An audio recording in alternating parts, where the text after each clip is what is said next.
الرحمن الرحيم. إن الحمد لله نحمده ونستعينه ونستغفره ونؤمن به ونتوكل عليه ونعوذ بالله من شرور أنفسنا ومن سيئات أعمالنا. من يهده الله فلا مضل له ومن يضلل فلا هادي له، وأشهد أن لا إله إلا الله وحده لا شريك له وأشهد أن محمدا عبده ورسوله. اما بعد، السلام علیکم و رحمت الله و برکاته.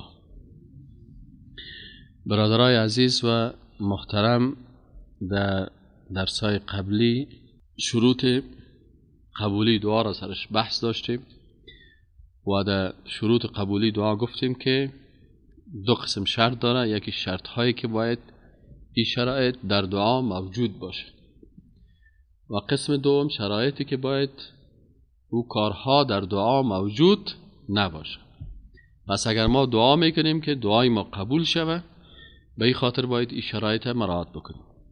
در جمله دعاهایی که گفتیم شرایطی که باید در دعا موجود باشه، یکیشی بود که عقیده و صفات الله سبحانه و تعالی در وقت دعا داشته باشیم که الله رحمان است و رحیم است و قریب است و مجیب است.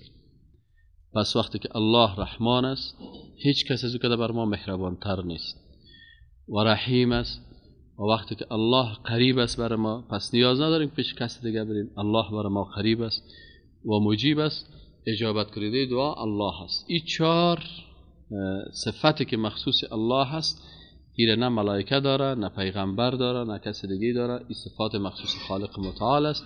پس او است که دعای ما را قبول میکنه و با امی عقیده اگر دعا بکنیم دعا قبول میشه. این را تشریح کردیم در هفته‌های قبلی، باز تکرار نمیکنیم. شرط دومش گفتیم در درس‌های گذشته، فقط عنوانایش میگیم که شرط دوم در قبولی دعایی بود که چون دعا عبادت است، باید در دعا شرایط عبادت موجود باشه. او سه شرط اساسی است در عبادت که یک شرطش است که باید اخلاص باشه. پس وقتی که دعا میکنیم دعا را به خاطر رضایت الله و فقط از الله بخواهیم، یک شرطش است. دومشی بود که دعا باید به طریقی رسول اکرم صلی الله علیه و سلم شود.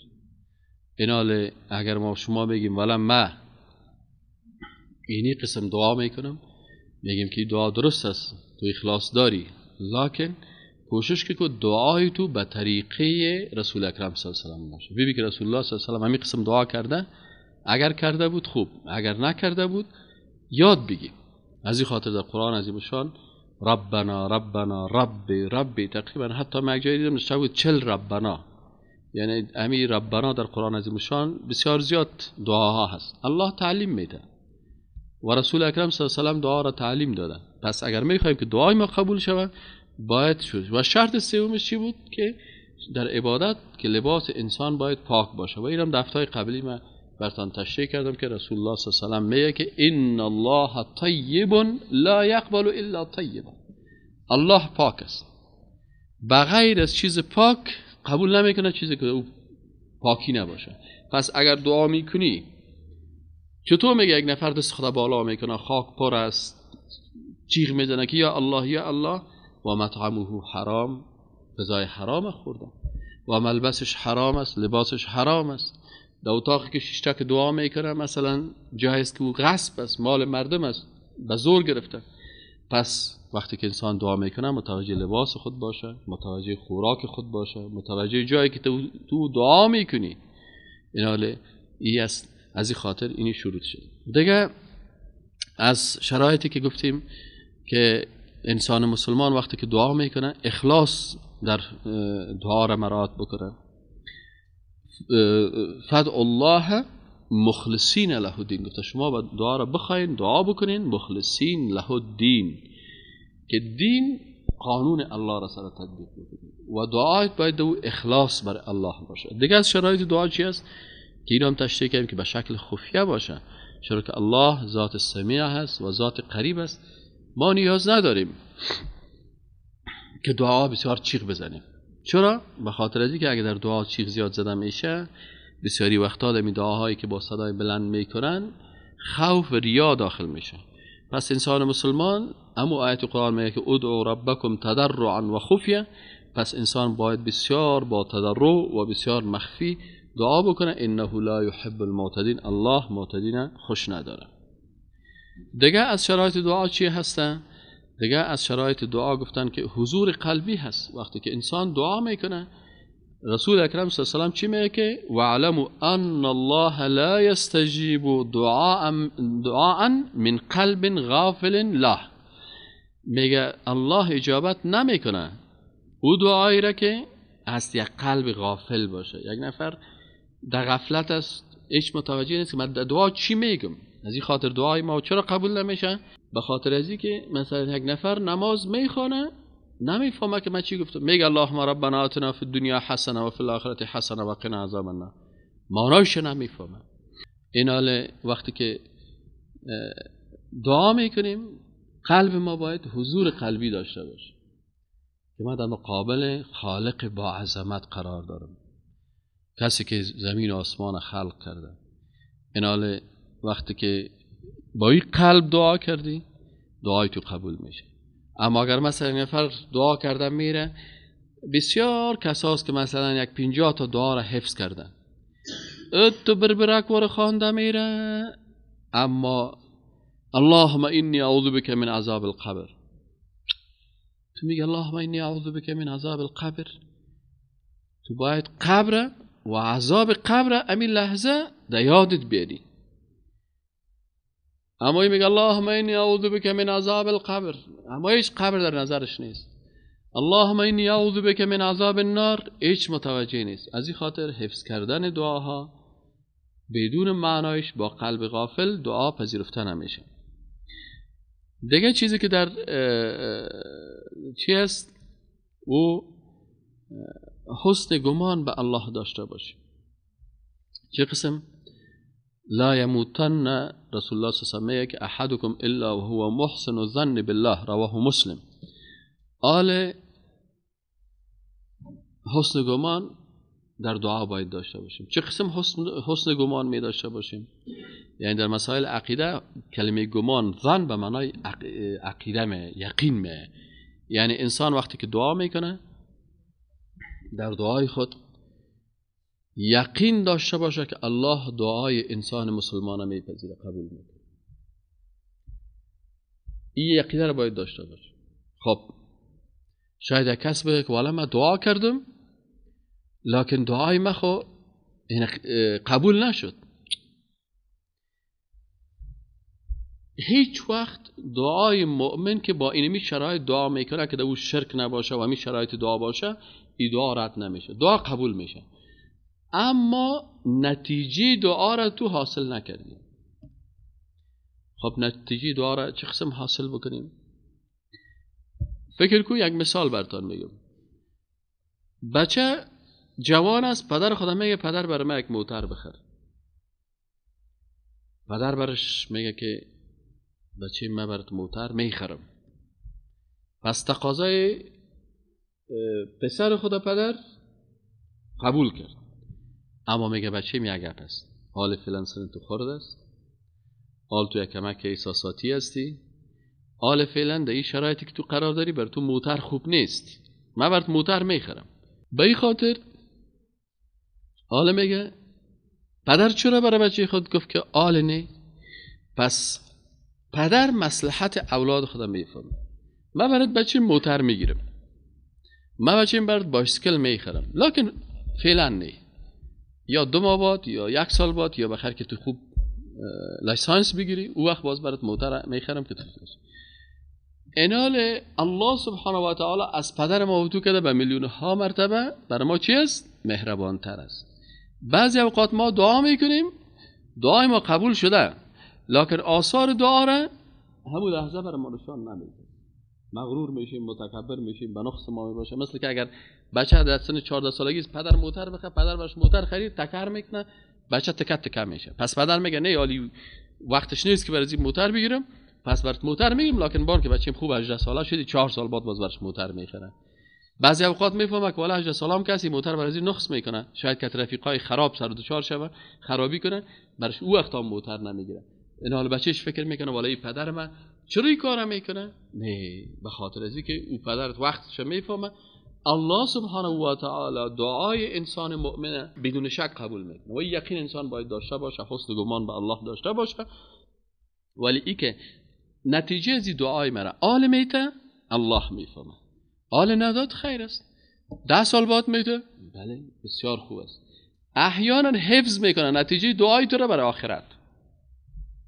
انسان مؤمن باید در دعای خود یقین حسن گمان داشته باشه که وقتی من دست خود به بارگاه الله بلند میکنم، الله بنده مؤمن و معتقد و خصوصا که مظلوم باشه، خصوصا که مریض باشه، خصوصا که مشکل داشته باشه، خصوصا که شرایط دعا در وجود ازی باشه، این دعا از رد نمیکنه. لکن اجابتش که وقتی که بر از او امو آثار دعا داده میشه او باز فرق میکنه. برای یکی همون لحظه برش میته، برای یکی 4 سال بعد، برای یکی 10 سال بعد، برای یکی در نهایت عمر، برای یکی میگذارش در روز آخرت میشه. دیگه از شرایط دعایی است که دعای وقتی که انسان میکنه الفاظ مصنوعه باشه. درست است مثلا من دعا ساخته میتونم، تو دعا ساخته میتونی، لکن دعایی که قبول میشه که کلماتی که از کلمات رسول الله صلی الله علیه و سلم باشه. پس او کلماتی که الله دوست داره که دعا شوه برش، او را در قرآن در وحی جلی و یا در وحی خفی در احادیث رسول الله هم بیان کرده. پس ادبی که در دعا رسول الله هم داشت ما تو نداریم، این رو باید عقیده داشته باشیم. پس چطور میتونیم که الفاظ مؤدبانه استعمال بکنیم؟ شما مثلا پیش یک وزیر میرین، برای یک کس میرین، والا ما میخوایم به این وزیر 4 کلمه بگویم.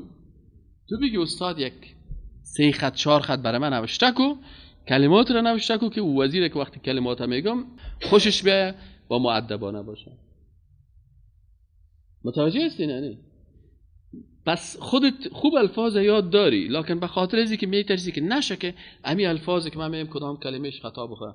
یک استاد میری که او خوب ادبیات داره و خوب فصاحت داره و خوب بلاغت داره و خوب میتونه که چیز کنه، او برات 4-5 خط نوشته میکنه، باز میری امو 4-5 خط حفظ میکنی. باز وقتی که پیش یک وزیر یا یک انسان کلان رفتی، امو کلمات میگی، وزیر میگه که بسیار خوب شد.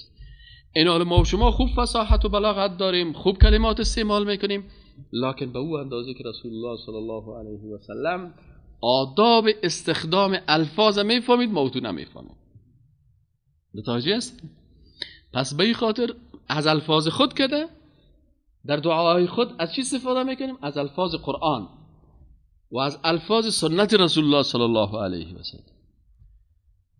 مثلا حکایت میکنه که فلانی پیغمبر این قسم دعا کرد، آدم علیه السلام. پس آدم علیه السلام چون پیغمبر است و آدم علیه السلام مثلا کلمات از الله یاد گرفته، پس فتلقى آدم من ربه کلمات فتاب علیه. سعی کنید میگه فتلقى یاد گرفت آدم علیه السلام کلمات از جانب پروردگارش، امو کلماتی که از جانب پروردگار خود یاد گرفته بود با امو دعا کرد فتاب علیه، پس توبش قبول شد. ربنا ظلمنا انفسنا و ان لم تغفر لنا و ترحمنا لنكونن من الخاسرین. پس چقدر خوب است که اینی انسان مسلمان وقتی که دعا میکنه از دعاهای پیغمبرها، که چون پیغمبرها مؤدبترین انسانها در مقابل خالقشان بوده. مثلا یک پیغمبر میگه ربی انی وهن العظم منی و اشتعل الرأس شیبا، پروردگارا استخوانایم بسیار پوسیده شدن، موی سر ما هم سفید شدن، ولم اکن بدعائک ربی شقیا، پروردگارا هیچ وقت در دعای خود شقاوت بدبختی نکردیم که پیش یک مخلوق رفته باشم گفته باشم که هو فلانی تو برای من کمک بکن، راستن مستقیما و بارگاه خودت رجوع کردیم. باز از اون مطلب خدا بیان میکنه. الله سبحانه و تعالی در سوره فاتحه برای ما و شما خوب ادب یاد میده در دعا که اول حمد میگی الحمدلله رب العالمین الرحمن الرحیم مالک یوم الدین. اول صفات الله را بیان میکنه که تو پروردگار حمد ثنا بر تو هست، چرا که تو رب العالمین هستی یکی، رحمان هستی دو، رحیم هستی سه، مالک یوم الدین هستی چهار. باز امو صداقت و راستی خدا برش بیان میکنه که ایاک نعبد و ایاک نستعین، پروردگار خاص به تو عبادت میکنیم و خاص از تو استعانت میکنیم. باز از اون مطلب خدا میگه که اهدنا الصراط المستقیم. اینی دعاست. پس الله تعالی هدایت میکنه انسان به راه مستقیم. پس قرآن ادب دعا را برای ما یاد میده. رسول الله صلی الله علیه و سلم ادب دعا را یاد میده. از این خاطر میگه که کوشش بکنین که الفاظ دعایتان الفاظ مسنونه باشه، الفاظ چی باشه؟ منصوص باشه. الفاظی که در نص آمده این تاثیرش بسیار خوب است. دیگه از شرایط دعا چی هست؟ که قبل از دعا توبه بکنه. یعنی وقتی که دعا میکنی باید قبل از دعایت به الله توبه بکنی. از چی توبه بکنی؟ یعنی یک نفر قاتل است دعا میکنه، دعایش الله قبول نمیکنه.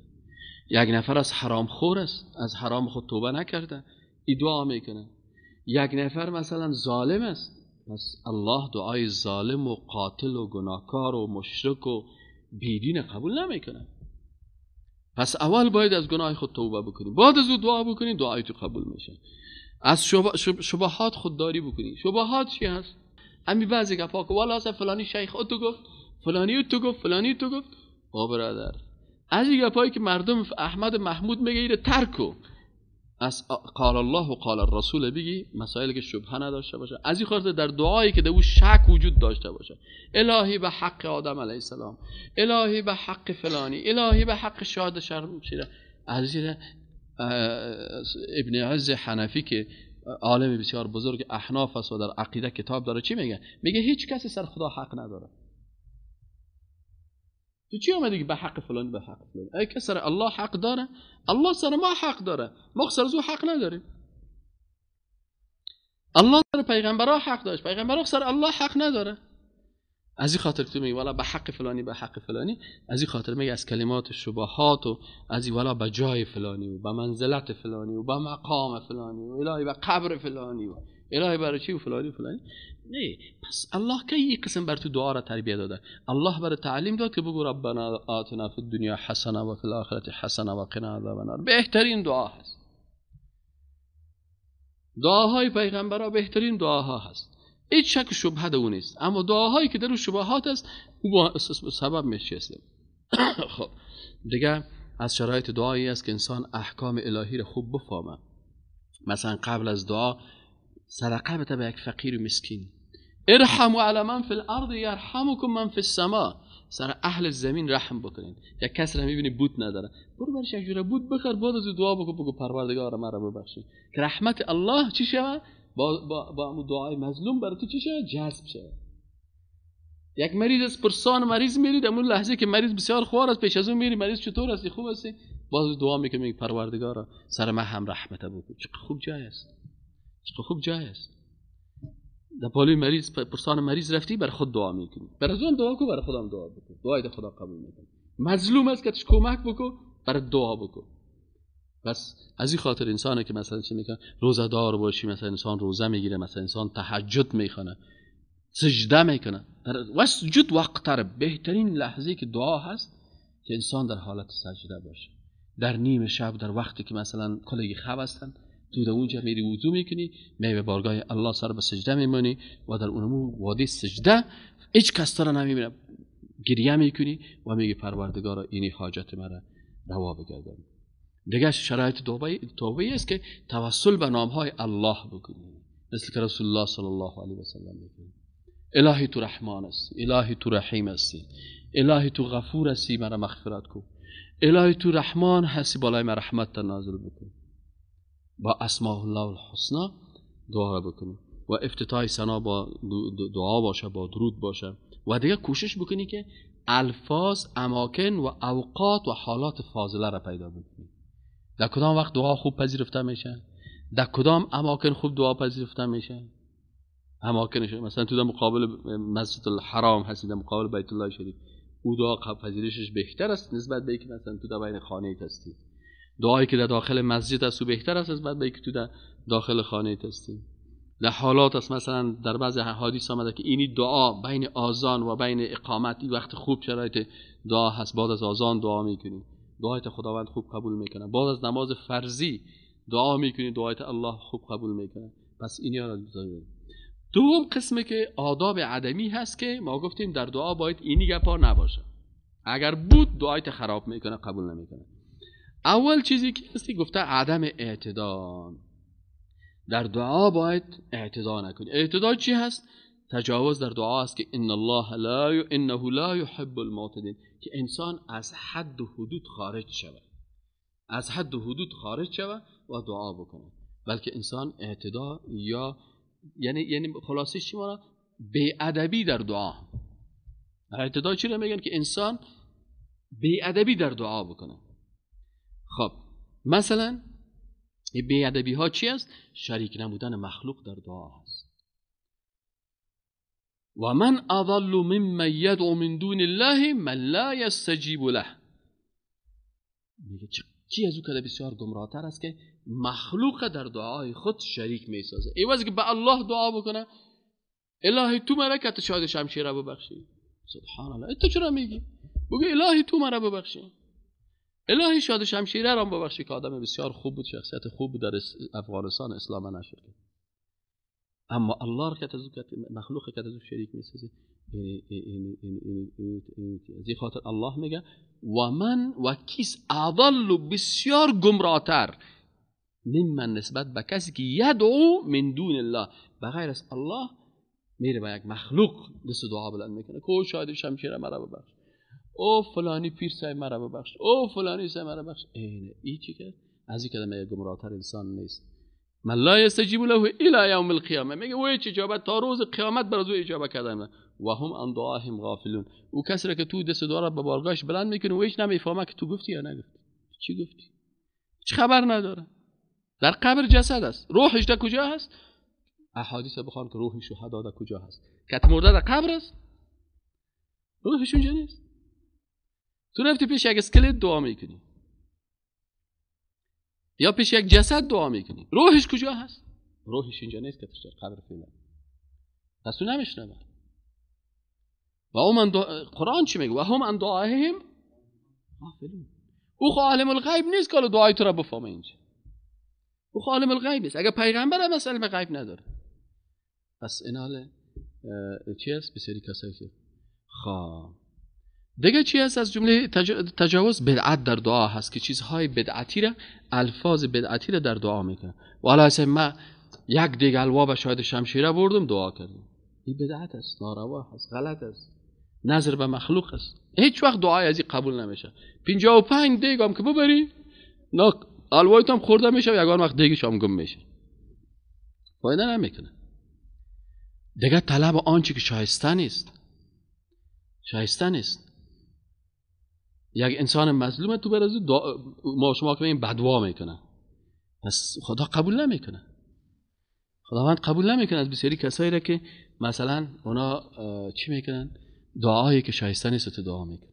پس باید انسان دعایی بکنه که شایسته برای یک مسلمان است.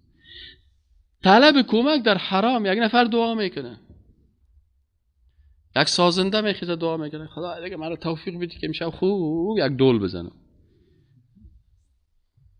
بعضی سازنده‌ای نمی قسم هستن، خصوصا نمی کسایی که ساز در دین داخل کرده یا خود دین خراب کردن، باز دعا میکنن که صحیح شه. ابدا الله دعای ده. پس اینا متجاوز هستن در دعای خود. این چیزی است. دیگه چی میگه؟ میگه لا یزال یستجاب للعبد ما لم یدعو باثم. امام مسلم یه حدیث از رسول الله صلی الله علیه و آله میکنه که چی است؟ میگه تا وقت دعای بنده اجابت میشه تا وقتی که به گناه یا به قطع صله رحم و تا وقتی که مالم تا وقتی که عجله نکنه. اگر این سه کارا کرد باز دعاش قبول نمیشه. اول چی است؟ که به گناه دعا بکنه. یک دکان شراب فروشی جور میکنه، میگه خدای مرا توفیق بده که همین دکانه که من خوب آمد، دعای خدا قبول نمیکنه. یه نفر در یک بانک سودی کار میکنه، خدای دیگه بر من توفیق بده که در این وظیفه خود خوب مشخص باشه. تو در بانک سودی کار میکنی، او میگه 5% 7%، تو خو کت خدا در جنگ هستی. سود فاذنوا بحرب من الله. سودخور کت کی در جنگ است؟ کت الله در جنگ است. از این خاطر کسایی که در بانک‌های سودی کار میکنن خداوند نه در مالش برکت میپرته و نه در دینش. طلب آنچه مخالف حکمت الهی است. الله حکمتش یک چیز است، این مخالف حکمت الله دعا میکنه، او را خداوند برش نمیکنه. دعا بدون تضرع، تکلف در دعا، مثلا یگانه که در دعای خود شیر جور کردن. خدایا تو مرا صبح و شام ببخش. از کجا یاد گرفتی؟ از این خاطر گفته که اینی تکلف ای در دعا ای چی هست؟ تجاوز چی هست؟ استعانت بغیر از الله، بغیر از الله کمک. چرا که رسول اکرم صلی الله علیه و سلم چی میگه؟ میگه اذا سألت فاسأل الله، وقتی که سوال کردی از الله سوال کن، از الله بخواه. و اذا استعنت، وقتی که استعانت میخوای، کمک میخواستی، فاستعن بالله. رسول الله صلی الله علیه و میگه از الله استعانت میخوای. اگر اینی کارا رو کس میکنه، یا کلش در جمله چی است؟ در لیست امو اعتدا یا تجاوز در دعا است. دوم چیزی که انسان مسلمان باید در دعا موجود نباشه او چی است؟ عدم ملوث بودن به حرام. از این خاطر انسان در دعای خود کوشش بکنه که ملوث به حرام نباشه. اگر در دعای خود ملوث باشه چی است؟ خب رسول الله صلی الله علیه و چی میگه؟ میگه الرجل یطیل السفر. این حدیث رسول اکرم صلی الله علیه و است. به روایت مسلم، امام مسلم چی میگه؟ میگه که رسول اکرم صلی الله علیه و چی گفت؟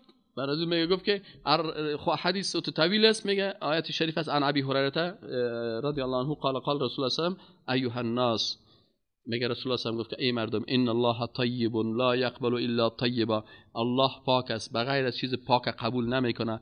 و ان الله امر المؤمنین بما امر به المرسلین، الله مؤمنان امر کرده به آن چیزی که پیغمبران را امر کرده. فقال تعالی یا ایها الرسل، یا ایها الرسل کلوا من الطیبات واعملوا صالحا، ای پیغمبران از چیزهایی که پاک است بخورین و اعمال صالحه کنین.